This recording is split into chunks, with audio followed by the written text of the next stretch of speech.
Welcome to Military Wife, Life and Strife, the podcast where we get open and honest about all the struggles of military life. And welcome to the community that has your back, no matter what. Come get real about the strife with me, your host, a military wife. My name is Heather, and today I want to get real with you about the military family. And what I mean by military family is the friends that you meet on your journey that become like family. I actually wanted to talk about this in my episode, Welcome to the Military, because I think it's something that people don't really know about military life before they get started. But I realized that I had so much to say about it that I needed a whole episode just dedicated to explaining what it means to have a, quote, military family.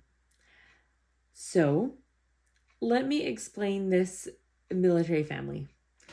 This is people that you meet anywhere you are in the military. They become like family. And it's because the majority of us in the military are far away from family. We don't have people that we can just connect with and rely on at the drop of a hat. And so we learn to trust strangers. We have to trust strangers that we meet because we're all in the same boat. We trust them with our kids and with our house or with our dog. We trust them because we don't have anyone else. Military life is so different from life outside the military. So on the one hand, you need to have people that get that, people that you can talk to, that can understand you. And also, you're so, like I said, majority of the time, you are far away from family. And you need to have people that you can trust and you can rely on. Whether you are active duty or guard or reserve, whether you're a service member, family member, spouse, whatever, you need to have someone you can connect with. It is so important. I'm going to talk a little bit deeper today about something called filial love, which is the kind of friendship that makes you feel safe and feels like family. The ancient Greeks in biblical times had 4 different words for love that were mentioned in the Bible. These 4 loves are called storge, philia, eros, and agape. Storge is more like empathy and affection. It's the kind of love you might have for pizza or kittens. Eros, that is translated as desire. It's more like passion and intimacy, and it's normally the type of love you would have between a husband and wife. Agape is a selfless, unconditional love. It's depicted as a Christ-like love. And then there's philia. This is in the scale of things. It's between storge and eros. It's not as casual as storge. It's an affection that grows beyond just a good feeling and becomes a mutual commitment. It's friendship, in other words. You have probably heard of the word philia before and haven't even realized it. There is a city in the United States called Philadelphia, which Philadelphia is the city of brotherly love. That's right. And that's that same root word, philia. Philia means brotherly love or sisterly love. It's the people that maybe aren't actually family, but you treat them like family because you trust each other like family. And then the main difference between eros and filial love is something that is referred to as the infinite third. It's some common interest. So in eros love, it's normally between 2 people, you are interested in one another. With filial love, there's like an infinite third interest. You're connected through this mutual common interest. As a kid, this infinite third might be you're in the same class, or you go to baseball together, or you have the same new shoes, or you like the same music, things like that. But as you grow up, It's the people you work with, or the people you work out with, or the people you go to church with. There's some kind of infinite third that connects you. And it might go deeper than that. Some there might be some hardship in life or some deep connection you have with someone. Our common interest in this military life could just be surviving this military life together. Or maybe you're both going through a deployment, or you're on some really remote military base and you're just finding things to do together. I have some personal stories about that. I know I've said in a previous episode that my husband was first stationed in South Korea. That one was pretty remote for us. That's the type of place where you feel very quickly connected with others because nobody is near family there. You don't know the culture, you don't know the language, so you cling to what you do know, which is the community. When you go on post on a military base, you feel like you can trust people, which is why you sometimes develop those connections really fast. We developed some fantastic friendships just through getting connected with things on post. I volunteered at the USO. My husband was really involved at our church. We were both involved in the community theater. We made some amazing friends through that. I taught classes at the gym. There was a lot of ways that we connected in that community. We didn't even live on post, but we were able to plug ourselves into that community. And there are still people that we see from that season of life.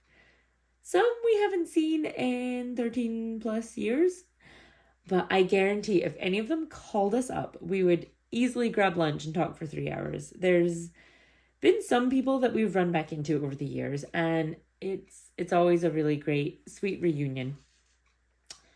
And then from different types of bases through the years, it's not always a remote location like that. There's some remote locations for bases, but then we have also lived in cities. We personally, as a military family, we have never lived on post. So when we're in those types of areas where it's a military base in a big city, there isn't as much of that draw to connect with people on a military base. So there have been some times we've experienced some duty stations where we don't connect with that many other military families. And I will say from experience, it is definitely easier when you do make connections with other military families. It's definitely easier. Now, from the connections that we have made throughout the years, the relationships might shift and change, and that's okay. There's a saying that says you might have people come into your life for a reason, a season, or a lifetime. Sometimes our military friends are only here for a season of our life, but that does not make the connection any less sweet. There are some people my husband and I are in touch with regularly. Some people we maybe touch base with once a year or once every few years.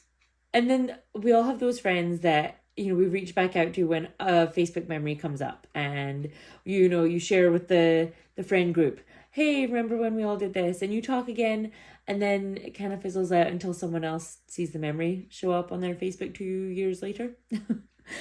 Those friendships are still really sweet, and I cherish those memories and I cherish those friends. And then there are the people that you stay close with, that you can talk to about anything.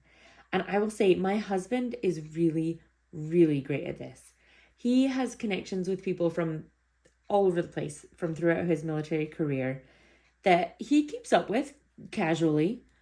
But when one of them needs something, he will talk to them on the phone for hours. Or if he needs some wise words, he knows he has people he can reach out to and bounce ideas off of and talk to. And there are connections from throughout our time in the military that maybe these people were once on our emergency contact list, but now they're just on our Christmas card list. I still smile when I get their cards. I adore them, even if we're not as close as we once were. Like I said, maybe it was for a season. It is always worth making the connection. We are now at the point in my husband's career. I didn't totally understand this probably the first few duty stations, but we're now at the point where we know when we go to a duty station, we need to make friends because we need that connection. We also know that these are friends we will eventually have to say goodbye to. This is just part of this weird military lifestyle, and we get better at it every time. But I do want to address some very real hang-ups that people have about making friends.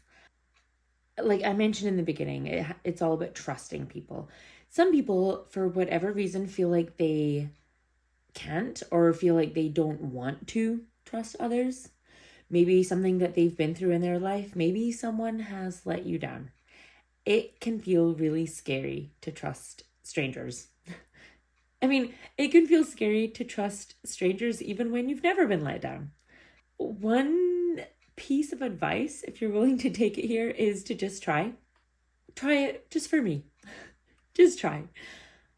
Find one person that you have something in common with and just trust them. Don't expect for them to let you down because you often find in life what you expect.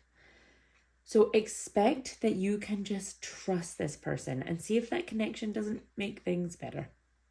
Another hang up people have is maybe sometimes it doesn't feel like we have long enough to make those strong connections. You might think it's not worth putting the time and effort in toward making friends, especially if you're in the military and you've got work to do. Plus, there's the Murphy's Law of military friendships, meaning you've been stationed somewhere for 3 years and 2 months before you PCS, you find your military bestie and you want to be best friends, but you're about to leave. You're about to PCS and you both know it's only going to be 2 months. My advice is be friends anyway. You will never regret connecting with other military families, military spouses, military members. You never know when you're going to get stationed at the same place sometime in the future, or when they're going to get stationed in Hawaii and you can go visit, And it's just great to have people that you can reach out to, whether it's once a month or once a year or once every 10 years. I have friends that we met back in South Korea 12 or 13 years ago that I could call up today and say, hey, how are you doing? I could ask them questions. I could say, hey, I'm going to be in your area. Let's do lunch. And we would probably talk for 3 hours and it would be amazing.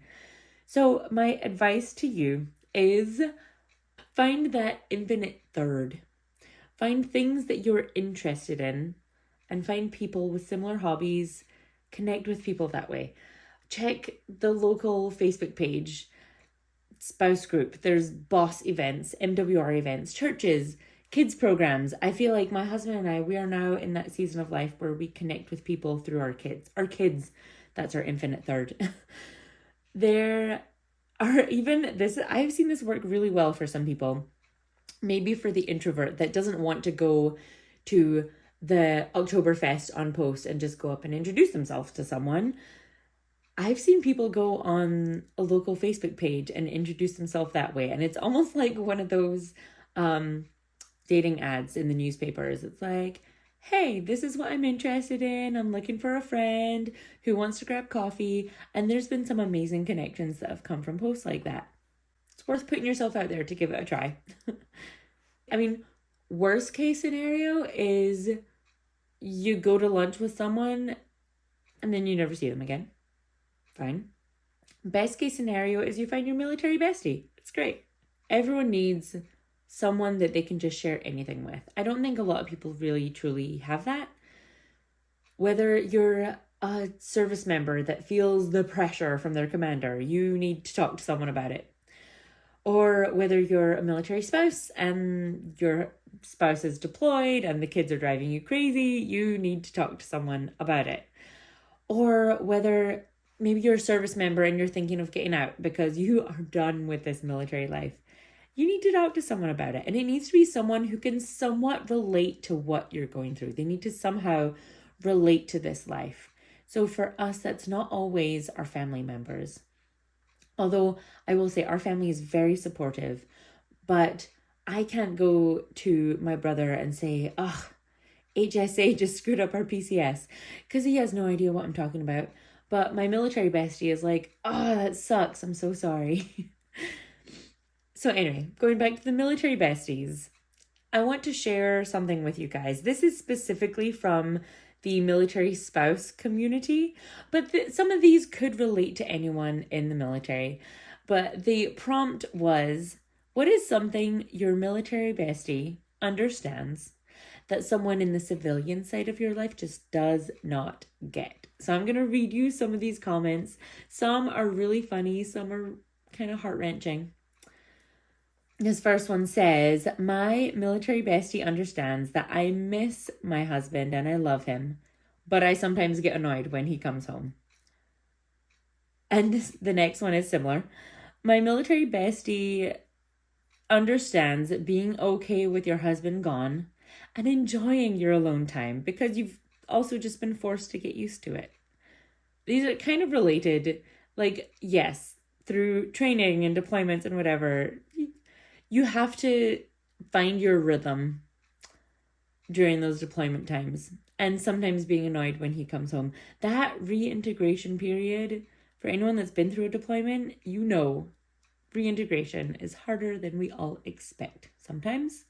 I could do a whole other episode on deployments and reintegration. Watch this space for that. Okay, next one.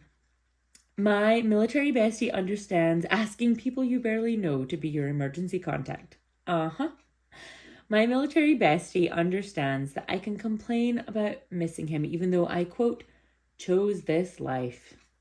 I haven't personally had that comment yet, but I know there's some people that like to make that, well, you chose this. Kind of. I chose him. He chose this. My military bestie understands when you disappear for a few days because you just came home from a deployment and you need time to reconnect with your family. That's a good friend right there. My military bestie understands having a sleepover after the first time you meet because your spouses are gone. That one made me laugh. Military besties don't say, I'm sorry when they hear your husband's deployed. True. My military bestie understands that you are military family. And your military family is sometimes better or more supportive than your actual family. I agree with this, but I don't, at least for me, like I said, my family is very supportive, but they sometimes just don't understand it. My military bestie understands celebrating holidays with your neighbors that you just met. Your military friends understand what, quote, military grade means. My military bestie understands the fact that it takes years to cultivate a good friend group. And then once you finally feel settled, he gets PCS orders. There's Murphy coming to visit. My military bestie understands that you can't just call off like it's a civilian job. Sometimes your military bestie understands that she needs to force you out of the house. And sometimes you just need to be left alone. That is a good friend right there. If you have a friend that knows when to get you up and moving and out of the house, praise God for them. My military bestie understands the dread of taking the kids out to an event alone, so we do it as a group. That's sweet. Your military bestie understands that someday we will have to move, but we will keep in touch. Oh, that's a good, and that's the last one. That's a good one to end on. Okay, I am going to end with a quote from a book. It's called God Strong. It's a book specifically aimed for military spouses going through all the hard things in military life. It's called God Strong, The Military Wife's Spiritual Survival Guide. Here is my favorite quote from the book. Look for those friends who will encourage you, the ones who will stand at the finish line cheering you on, rather than telling you to go home. Those are the encouragers we need around us. So, whether you are friends for a reason, a season, or a lifetime, your military friendships are so important. Yes, it's important and sometimes very much needed to have people that you can just sit around and complain with, people that will let you vent. But the true friends, I think, they don't let you stay in that space of complaining or negativity. They will lift you up. They will pull you up out of your negative spiral. A true friend will lift you up and encourage you. And you would do the same for them because you love each other. And that's what this community is all about. We encourage each other to get through the strife of military life. So my hope for you all is you go make some new friends and find your military bestie if you haven't already. Find that infinite third that connects you with others. Find that bestie that you can trust, because we all need that. Please go follow me on Instagram and join our community. You can connect with other military besties that way. And subscribe to this podcast to continue hearing military stories told by your military Shanahi. And if you don't know what that word means, go listen to episode 1. Thank you so much for listening. I am grateful for all of you. This is Heather signing off. I'll catch you next time.